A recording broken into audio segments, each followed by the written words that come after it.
ओम अखंडमंडलकारं वक्तं येन चराचरं तत्पदं दर्शितं येन तस्मै श्रीगुरुवे नमः। ओम अज्ञानतिमिरान्धस्य ज्ञानाञ्जनशलाकया चक्षुरुन्मीलितं येन तस्मै श्रीगुरुवे नमः। गुरु कृपा ही केवलम, गुरु कृपा ही केवलम, गुरु कृपा ही केवलम।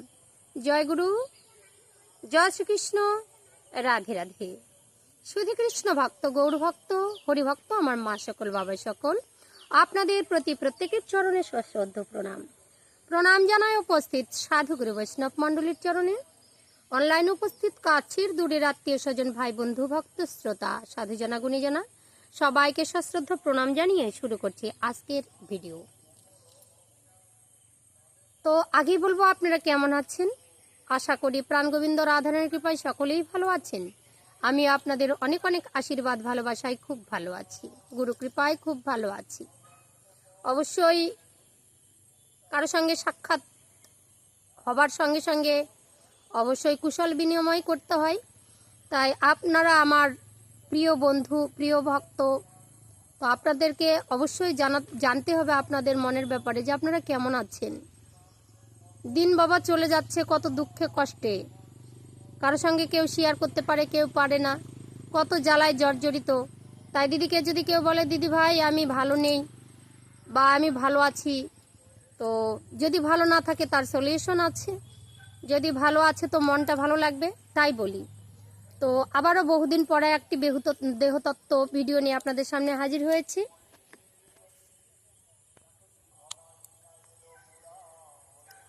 তো তত্ত্বের বিষয় সাধন ভজন।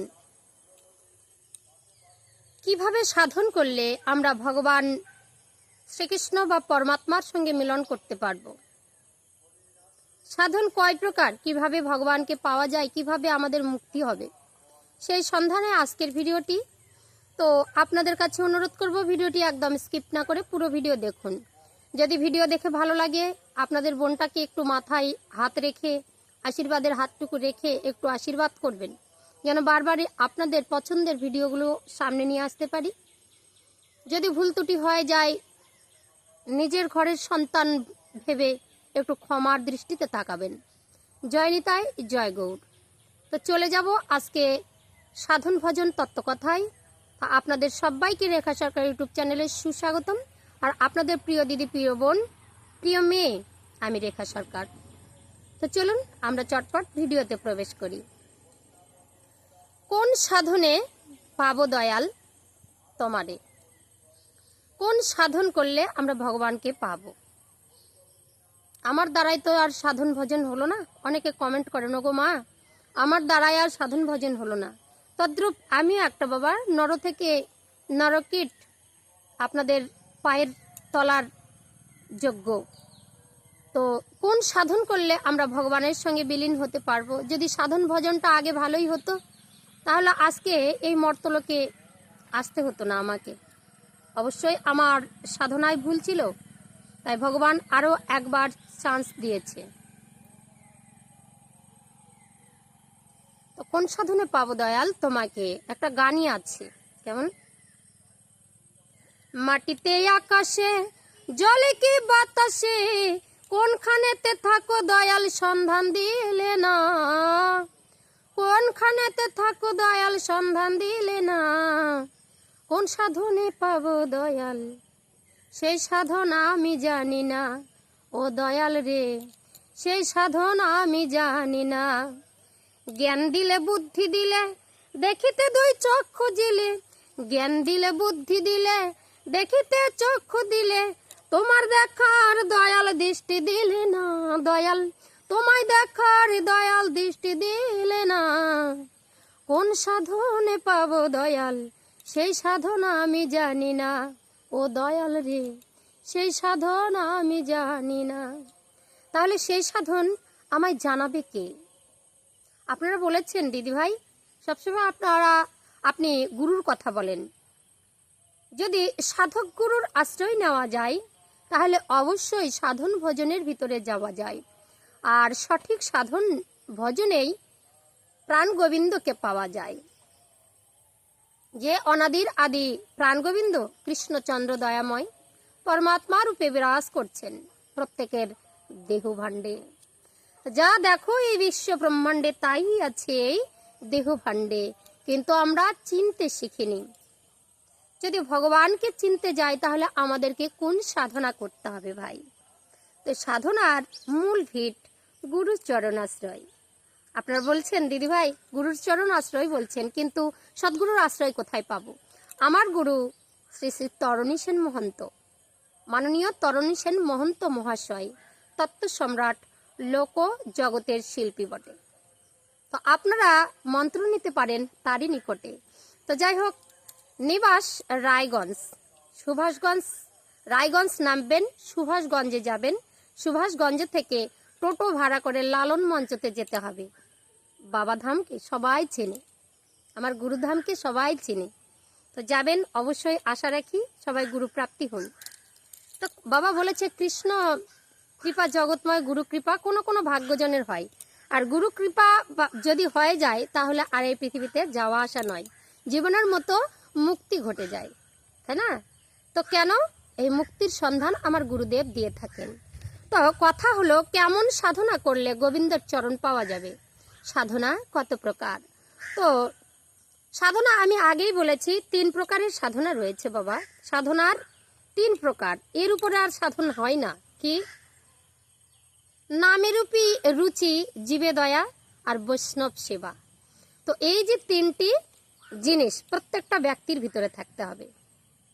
তো নামের মধ্যে রুচি থাকতে হবে। গুরুর কাছে আশ্রয় নিয়ে যে নামটা নিয়েছেন তার মধ্যে বেড়া দিতে হবে, তিলক, চন্দন, তুলসীর মালা, কণ্ঠী ধারণ।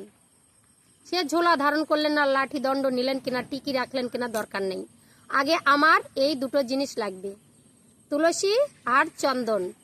এটি হচ্ছে গুরুর সাধন ভজনের মূল ভিত।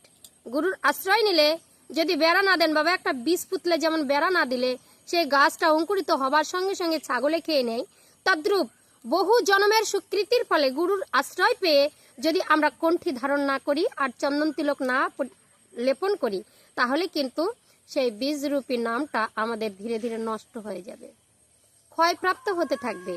সাধন ভজনার পথ থেকে কক্ষচ্যুত হয়ে যাব, তাহলে কৃষ্ণ পাওয়া হবে না। গুরুর প্রথম এটাই কার্য। গুরু আশ্রয়ে গেলে প্রথমেই তোমায় কণ্ঠ দেবে কণ্ঠী, আর কপালে দেবে, ললাটে দেবে তিলক শিখা। এই হলো আমাদের কৃষ্ণ প্রেমের প্রথম সাধনার ধাপ। এবার নামে রুচি থাকতে হবে। গুরুদেব যে নামটা দিলেন সেটাকে সযত্নে প্রত্যেক দিন উচ্চারণ করে করে ঠোঁটস্থ করে ফেলতে হবে। জিহ্বায় যেন সবসময় নাম আসে, নাম ছাড়া যেন কিছুই না ভাবতে পারি। শয়নে স্বপনে নিশি জাগরণে প্রতিটা সময় গুরুর দেওয়া মন্ত্র জপ পাঠ করতে হবে। আর কি বলেছে? জীবে দয়া, জীবে দয়া। তো আমাদের স্বামী বিবেকানন্দজি একটা প্রবাদ বাক্য দিয়েছিলেন, কি? জীবে প্রেম করে যেই জন সেই জনই সেবিছে ঈশ্বর। তো জীবকে যদি দয়া না থাকে, কোনো ব্যক্তির মধ্যে কারো প্রতি যদি দয়া না থাকে, তাহলে ভগবানকে লাভ করা যায় না। জানতে হবে প্রত্যেকটা দেহ মধ্যে ভগবান শ্রীকৃষ্ণ কি পরমাত্মা রূপে বিরাজ করছেন। হৃদয়ে কারো আঘাত দিলে ভগবান শ্রীকৃষ্ণের হৃদয়ে আঘাত লাগে। তাই জীবের প্রতি দয়া রাখতে হবে। এই দয়া কিভাবে রাখবেন? যে এত পশু বলি করে খাই, সেই দয়ার কথা বলা হচ্ছে না, অবশ্যই সেটাও থাকতে হবে। আর প্রত্যেকটা ব্যক্তির মধ্যেই কোনো উঁচু নিচু বিভেদ ভুলে প্রত্যেকজনকে সমভাবে সমদর্শী হতে হবে, সমব্যথী হতে হবে। দুঃখে কাঁদতে হবে, হাসলে হাসির সময় হাসতে হবে। সবাইকে একত্রিত করে নিয়ে চলতে হবে, যেমন আমার গৌরহরি গৌরাঙ্গ মহাপ্রভু আমার করেছিলেন। এমনভাবে বৈষ্ণবদের চরিত্র হওয়া উচিত। জীবেদয়ের বিশ্লেষণটা আরো বেশি করে গভীরভাবে দেব আপনাদের এই দেহ তত্ত্বের মধ্যে, তত্ত্বের ভাষায়। তারপর বলবো বৈষ্ণব সেবা। তো বৈষ্ণবকে দেখে অবহেলা করলে চলবে না। তিলক চন্দন কণ্ঠী দেখে যদি তুমি তাকে বিচার করতে যাও, এ মাছ মাংস খেয়েছে, তিলক চন্দন কণ্ঠী নিয়েছে, তো এ আবার কেমন বৈষ্ণব, ওর হচ্ছে এই দিন এই করেছিল, সেই দিন সেই করেছিল, এরা খুব পাজি, এরা মানুষকে ভালোবাসে না, এই সব চিন্তাধারা নয়। মনের মধ্যে বৈষ্ণবের প্রতি তিলক অঙ্কন কারো কপালে যদি থাকে, ছলে বলে কৌশলেও যদি সে পরিধান করে, কণ্ঠে যদি কণ্ঠী ধারণ করে, তাকে বৈষ্ণব বলে গণ্য করতে হবে। তার ভিতরে যদি গুরু আশ্রয় নাও হয় তাও। একজন ব্যক্তি যদি তিলক পরে, একটা ছোট বাচ্চাকেও আমরা তিলক পরিয়ে দেই কোনো ধর্ম অনুষ্ঠানে, তখনই বলতে হবে আমরা সাধুসঙ্গের মধ্যে আছি, আমরা বৈষ্ণব হয়েছি, সবাই একত্রিত আছি, আমাদের মধ্যে এখন হিংসা দেশ থাকবে না। প্রত্যেকটা ব্যক্তিকে সমদর্শী হতে হবে। বৈষ্ণবের সহিষ্ণুতা জ্ঞান থাকতে হবে, মানে সহ্য করার ক্ষমতা। কাউকে ধর্মক্ষেত্রে গিয়ে নিন্দা করা যাবে না। প্রত্যেকটা ব্যক্তি যদি তিলক ললাটে লেপন করে, কণ্ঠে তুলসী বা কণ্ঠী পরিধান করে, ধারণ করে, তাহলে তার প্রতি ভক্তি রাখতে হবে। আর বৈষ্ণব সেবার বিষয়টাই হচ্ছে কোনো দিন, সপ্তাহে এক দিন আপনারা কি করবেন, বৈষ্ণব মানে বাচ্চাদের মধ্যেও, মানে কিছু শিশু বাচ্চা 12 বছর হয়েছে বা কোনো নাবালিকা শিশু যাদের মধ্যে এখনো পাপের বিচার হয়নি, তাদেরকে ডেকে নিয়ে এসে একটু ভজন দেওয়া, সেবা দেওয়া, নিরামিষ রান্না করে সেবা দেওয়া, 2-4টে বাচ্চাকে সপ্তাহে এক দিন এইরকম করবেন। তাহলে বৈষ্ণব সেবার মধ্যে একটা রুচি থাকবে। যদি রাস্তায় কোনো বৈষ্ণব যায়, তাকে ডেকে এনে যথাসাধ্য তার চরণ ধৌত করে তার সেবার আয়োজন করা। এই যে বৈষ্ণবকে অবহেলা না করে তার প্রতি একটা ভক্তি, সেটা হচ্ছে বৈষ্ণব সেবা। তো চৈতন্য চরিতামৃতের মধ্যে এই 3টি কথা কিন্তু উল্লেখিত রয়েছে, এগুলো বানানো গল্প নয়। তারপরে কি বলছে, তাহলে জীবে দয়া বুঝলেন, নামে রুচি বুঝলেন, বৈষ্ণব সেবা বুঝলেন। এইবার ভগবানকে পাবার জন্য দেহের মধ্যে কিছু ক্রিয়া আছে। আমরা জানি প্রত্যেকটা ব্যক্তির মধ্যে পরমাত্মা বিরাজ করছেন, সূক্ষ্মরূপে পরমাত্মা বিরাজ করছেন। তার সঙ্গে মিলিত হতে গেলে দেহের কিছু ক্রিয়া আছে। কেন? দেহের মধ্যে রয়েছে আত্মা। তো আত্মাকে শান্তি দিলে আত্মা পরমাত্মার সঙ্গে মিলিত হতে পারে। তো এবার বলি, তাহলে সাধনার 3টি ধাপ রয়েছে। যেমন 3টি সাধনার প্রকারভেদ আছে, তদ্রূপ 3টি ধাপ রয়েছে সাধনায় পৌঁছানোর। প্রথম ধাপ কি? ধ্যান। একটি ব্যক্তি গুরুচরণ আশ্রয় না করেও ধ্যানে প্রবেশ করতে পারেন। প্রতিনিয়ত একটা সন্তানকেও আমরা ধ্যানে নিযুক্ত করলে তার মনটা পবিত্র হয়, সমস্ত কাজের মধ্যে, পড়াশোনার মধ্যে রুচি বোধ সৃষ্টি হয়। সারাক্ষণ একটা বাচ্চা যদি মোবাইল দেখে, মাথাটা মানে কি বলে জর্জরিত হয়ে যায়, কম্পিউটার মাথার যে মেমোরিটা আছে নিতে পারে না। কিছুক্ষণ মোবাইলটা বন্ধ করে কোনো কথা না বলে সেই সন্তানকে যদি ধ্যান প্রয়োগের অভ্যাস করান, যে বাবা চোখটা বন্ধ করে কিছুক্ষণ মনটাকে স্থির করে রাখো, কোনো চিন্তা করবে না, তো প্রত্যেকদিন 5-10 মিনিট করে ধ্যান করালে মাথাটা রিসার্চ হয়ে যাবে। আর প্রত্যেকদিন তার পড়াশোনার দিকে ধীরে ধীরে মনটা নিবেশ হবে। কোনো একটা ভগবানের একটা রূপ, দেবদেবীর একটা রূপ যাকে সে বেশি ভালোবাসে, তো প্রত্যেকটা শিশুর মাতা সরস্বতীর ধ্যান করা আবশ্যক।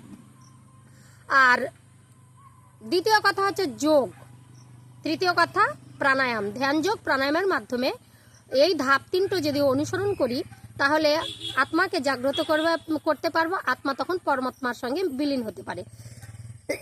তো এই ধ্যান যোগ আমরা প্রত্যেকজন ব্যক্তিই করতে পারি। প্রথম আমরা ধ্যানটা যদি করতে যাই, মনকে একদম স্থির করে নীরবে বসে বিষয় হইতে বারবার প্রত্যাহিত করে মনটাকে একটি কোনো ইষ্ট দেবতার প্রতি নিযুক্ত করা, গুরুর প্রতি নিযুক্ত করা, মনটাকে বারবার গুরুচরণ আশ্রয় করা বা আপনার ইষ্ট দেবতার নাম স্মরণ করা। এই যে 5 থেকে 10 মিনিট প্রত্যহ সকালবেলা সন্ধ্যাবেলা যদি আপনি ধ্যানে প্রবেশ করেন, সেই সময় কারো কথা ভাবা চলবে না, কোনো কথা মুখে বলা চলবে না। যতই চিন্তা থাক মাথা থেকে ছেড়ে দিতে হবে। চিন্তা তো আসবেই, অর্জুনই তো চিন্তা করেছেন, ভগবান শ্রীকৃষ্ণকে বলেছিলেন কিভাবে মনকে স্থির করব। মন তো বাতাসের ন্যায় চঞ্চল, এখনই এখানে আছে কোথায় যেন চলে যায়, তাহলে তো এটা হবে না আমার সম্ভব। কিন্তু ভগবানকে বলতে হবে, দয়াময় আমি তো ধ্যান করতে পারছি না, মনটা অস্থির হয়ে গেছে, যেদিক সেদিক ধেয়ে চলেছে, একটু তুমি যদি আমার হৃদয় মন্দিরে এসে বসো, তাহলে তোমার কৃপায় আমি ধ্যান যুগে প্রবেশ করতে পারি। ভগবানের প্রতি ভগবান বললেন, না পারলে আমার উপর সবকিছু ছাড়ো, তুমি যদি আমাকে সবকিছু নিবেশ করে দাও, বলে আমার যা কিছু আছে তুমি গ্রহণ করো, আমার দ্বারাই সম্ভব নয়। এইভাবে প্রতিনিয়ত অভ্যাস দ্বারা ধ্যান প্রক্রিয়া আপনারও আয়ত্তে এসে যাবে। এইভাবে ধ্যান করতে হবে। প্রথম স্টেপই হচ্ছে কারো কথা চিন্তা না করা, সংসারে কোনো চিন্তা না করা। সারাক্ষণ তো তুমি যখন সংসারে আছো করেছোই, তারপরে যখন তুমি নীরবে বসেছো তখন তো তোমার কোনো কাজ নাই, তুমি তখন কিছু করতে পারবে না, তখন তোমার কোনো ভাবনারও চিন্তারও দরকার নাই। একটু ঈশ্বরের জন্য সময় দেওয়াটা, এটাই হচ্ছে ধ্যান যোগ। ধ্যান। এইবার যোগ। যোগ কাকে বলে? আমরা বলি যোগা, শুধু লাফাঝাপা, তা নয়। যোগ মানে যুক্ত হওয়া, যোগ মানে সঞ্চয় করা, যোগ মানে ধরে রাখা। বোঝা গেল? যুক্ত হওয়া কার সঙ্গে? দেহ আছে আত্মার সঙ্গে যুক্ত, আর আত্মা আছে পরমাত্মার সঙ্গে যুক্ত হবার অভিপ্রায়। তো দেহের দ্বারা কিছু কর্ম করে আত্মাকে পরমাত্মার কাছে পৌঁছে দেওয়া, এটাই হচ্ছে যোগসূত্র। এটা কিসের দ্বারাই হবে? ধ্যানের দ্বারা, প্রাণায়াম দ্বারা, আর কিছু দেহ ক্রিয়ার দ্বারা। যদি আমরা দেহ ক্রিয়াটা ঠিক করে করতে পারি, তাহলে আমরা কিন্তু যুক্ত হতে পারবো পরমাত্মার সঙ্গে। আমরা মানে আমি মানেই আত্মা। আমরা এই দেহের কথা বলা হচ্ছে না। আমি একটা আত্মা, তুমি একটা আত্মা, তোমার কার্য হবে পরমাত্মার সঙ্গে যুক্ত হওয়া। তার জন্য আমাদের দেহ ক্রিয়া কিছু করতে হবে। তো পরমাত্মার যোগ, যার যোগ সাধনার, যার জন্য যোগ সাধনার প্রয়োজন। তো যোগে জিয়াই, বিয়োগে, বিয়োগে কি হয়? বিয়োগে মরে। যে যোগের দ্বারাই ধন ধরে রাখে তাকেই বলা হয় যোগবল। যে যোগের দ্বারা ধনকে ধরে রাখা হয়, কি ধন? তোমার দেহের ভিতরকার ধন, পিতৃধন, মাতৃধন ইত্যাদি, এগুলোই ধন। এই ধন যদি নষ্ট করে দাও, তাহলে শরীরের জ্যোতি কমে যাবে, আপনার পরিশ্রম করার ক্ষমতা কমে যাবে, সংসার ধীরে ধীরে ক্ষয়প্রাপ্তি হবে, অসুখ বিসুখে জর্জরিত হবে। তাই দেহের ধন অবশ্যই গুপ্ত ধন, সেই ধনকে ধরে রাখার কৌশলকেই যোগবল বলা হয় থাকে। বুঝা গেল? তো এই হচ্ছে কথা। আচ্ছা, আপনারা মনে করেন 1 টাকা যদি ব্যাংক ব্যালেন্স রাখি, সেটা সুদে আসলে 2 টাকাও হতে পারে, দ্বিগুণ হতে পারে। কিন্তু 1 টাকা যদি অপচয় করি, সেখানে আর কিছু থাকবে? জিরো। জিরো হবে। আর অপচয় এমন একটা নেশা, অপচয় করতে করতে সেই নেশায় আমাদের শরীরে একদম শূন্য থেকে আরো শূন্য হয়ে যায়। তার নেশায় আমাদের আর কিচ্ছু থাকে না। তার জন্যই বলছে যোগে জিয়ায় আর বিয়োগে মরে, তাই তো? তো এটাই হচ্ছে ব্যাপার। তো প্রাণায়াম, আত্মাকে পরমাত্মার সঙ্গে মিলন করাতে আমাদের প্রাণায়াম যোগের প্রয়োজন। প্রাণায়াম, ঠিক আছে? প্রাণের আয়াম, প্রাণের আয়াম শক্তি, ধরে রাখার শক্তি, যেটাকে প্রাণায়াম বলছে। তো প্রাণায়ামের আমাদের প্রয়োজন। প্রত্যহ 2 থেকে 3 মিনিট, 3 থেকে 4 মিনিট, 4 থেকে 5 মিনিট, এইভাবে ধাপে ধাপে সময়টা বাড়িয়ে প্রাণায়াম যোগসূত্র করবেন। প্রথমে নীরবে বসবেন শান্ত হয়ে, চোখটা বন্ধ করবেন, একটু খোলা রাখবেন, কারণ এই চোখ একদম বন্ধ করতে হয় না। চোখের যে আপনাদের মনিটা, সেটা যেন নাসিকার অগ্রভাবে নীরব থাকে। দেখবেন ভোলানাথ যদি ধ্যান করেছে, তাও চোখটা একটু খোলা আছে। দেখবেন স্বামী বিবেকানন্দ সাধক ছিলেন, তিনি ধ্যান করলেন, তারও চোখটা একটু খোলা আছে। যে রামকৃষ্ণ পরমহংসদেব, তারও চোখটা একটু, নয়নটা একটু খোলা আছে, একদম পুরোপুরি নিদ্রিত, বন্ধ করেন না। তাহলে কি করতে হবে? যখন ধ্যানে প্রবেশ করবেন, না, চোখ দুটোকে নাসিকার অগ্রভাবে স্থাপন করবেন, মনটাকে ভ্রু যুগলের মধ্যে স্থাপন করবেন, ধ্যান প্রক্রিয়া শুরু করেন। আর কোনো একটা মুদ্রা ধারণ করবেন। আবার না হলে আপনারা হচ্ছে এই যে সুখাসনেও বসতে পারেন, এই মুদ্রাটা ধারণ করে সুখাসনেও বসতে পারেন। বসে বারবার শ্বাসটাকে টেনে ধরবেন, শ্বাসটাকে টেনে ধরে কিছুক্ষণ রাখবেন, দমটা বাড়বে তাতে।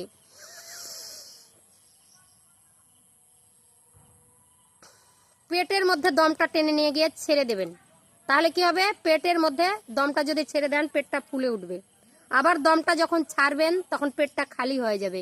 এইভাবে ভরপেট দম নেবেন, কিছুক্ষণ রাখবেন, আবার ছাড়বেন। এইভাবে 5 মিনিট, 10 মিনিট এরকম করে আপনার প্রত্যেক দিন সময়টাকে বাড়াবার চেষ্টা করবেন। সকাল সময়টা, সন্ধ্যার সময়টা, এটা গোবিন্দের জন্য করুন।